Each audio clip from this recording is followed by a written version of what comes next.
from the original Bob's Big Boys. Thank you for joining us on this segment of What's Hot. I'm your host, May, and right here we have a lot of old and vintage cars up to the newest models, so stick around. This is my 2010 Chevrolet Corvette. It's a convertible model, an LT3 trim interior, and it's a great car. Lots of power, lots of fun. How long have you been having it for? Well, this car I've had only about 6 months.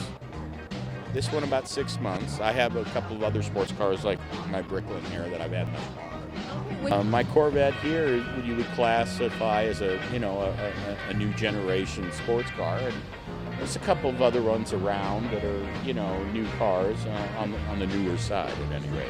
That's what's wonderful about Bob's. You get a mix of all different kinds of cars. Have you been coming out here for the car show? Oh, well, let's see. I started going to the Van Nuys Bob's, I would say about 55 years ago.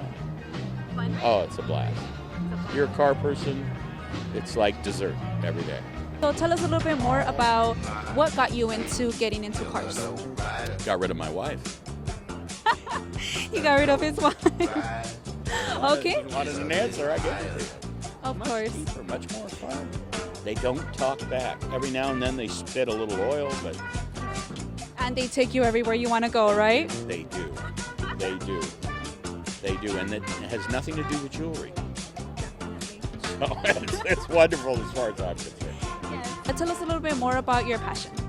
Well, to me, driving's like freedom because, whatever your problems are at your house or your life or your work or your girlfriend or wife, you get in your car and you drive and it's all up to you. It doesn't matter what people say because you're making the decisions on the road.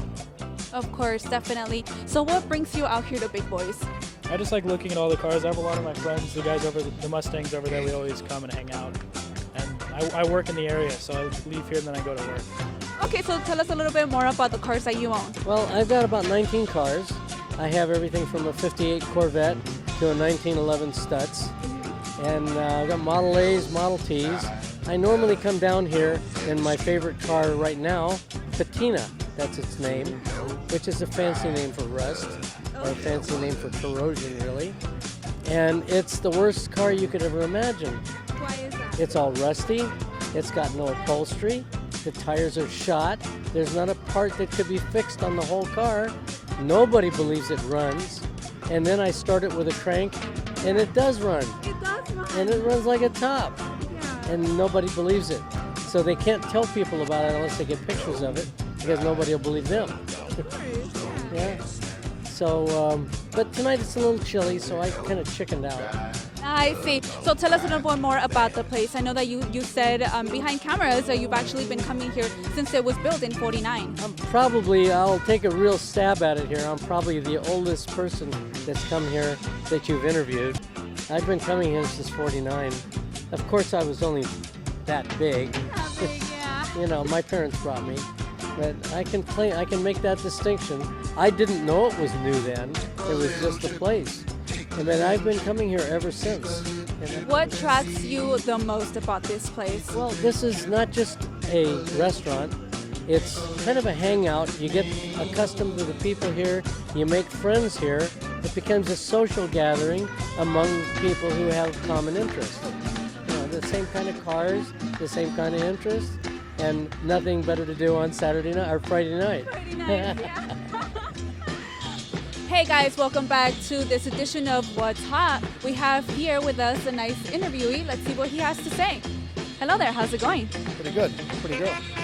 Thank you so much. Doug Saib, so tell me a little bit more about yourself and your car. Well, I'm a car designer. I've been designing cars for a long time. I've got some pretty crazy cars that I've been in Peterson Museum. This is the second to last car that I've done, and this is called Diabolical Purple 2. The first one was groundbreaking. It was the first Cadillac that had big wheels and air suspension. I sold it, and I regretted selling it because it was a big trophy winner. So I decided to make this car over again, but I updated it with bigger wheels, modern transmission, disc brakes, bucket seats, platinum roof, and flamethrowers. It's a pretty amazing car. It wins every show that it goes in usually. It's pretty hot. So tell us a little bit more about your passion for cars, or why do you come here? Why do I come to Bob? Well, Bob, I've been coming here to Bob's 30 years now. It's when I first moved out here. I'm a chiropractor by profession, and I came out here because I found out this was the hub for classic cars. This is the oldest car hop probably in the United States, and it's been going on since the 40s, and it's been continuous since the 50s. So because of that, and because of all the car population, this is the place to come, and I've been coming because it's a great place to talk to your friends on the weekends and Fridays, have a good meal, and just be in the car, see. Of course, definitely. Well, let me tell you, you have a beautiful baby. It's truly a beauty. Thank you so much for your time. Oh, thank you. Thank you so much for your time, Doc. Very nice meeting you. Okay. Thank you. Guys, thank you so much for sticking in. That was Doc and his ultraviolet beauty. Thank you so much.